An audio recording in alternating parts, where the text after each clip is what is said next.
Hi everybody, today I'll be doing a quick review of the Meike 50mm f1.7 manual focus lens for full-frame mirrorless cameras. It's currently available in the Sony E mount, Nikon Z mount, Canon RF mount, Fujifilm X mount, and likely more mounts in the future. Currently selling for around $100 US, it provides a refreshing budget option for full-frame mirrorless shooters, a market where high price premiums over equivalent DSLR lenses seem to be the norm. Let's start off by taking a look at the lens design and build quality.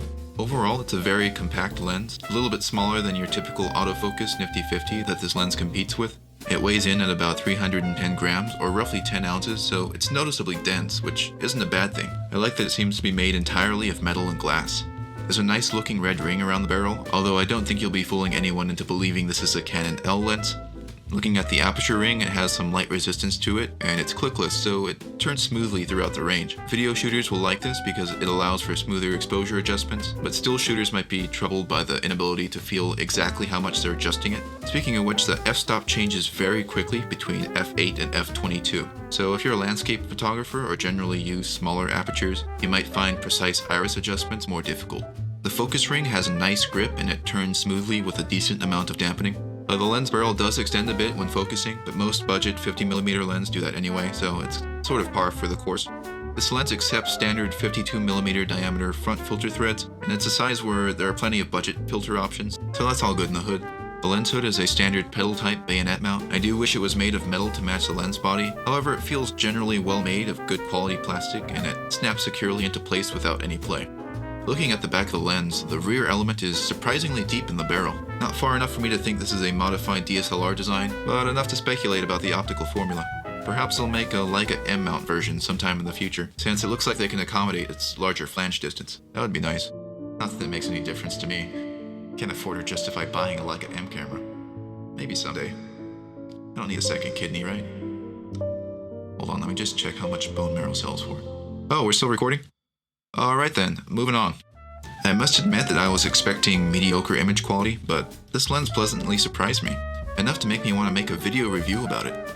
It's razor sharp in the center where it clearly outresolves the 24 megapixel sensor on my Sony a7 III. It even held up well against the more densely packed sensor of my a6400. The corners are slightly softer but not by much, and stopping down to f4 yields very good sharpness across the frame.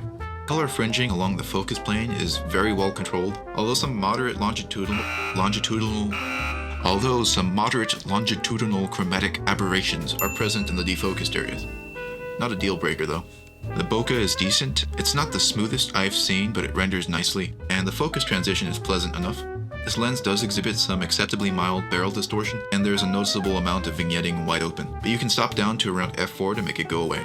Overall, the image holds together very well, and in my opinion it's worthy of full-frame sensors up to around 42 megapixels, and APS-C sensors up to maybe 26 megapixels.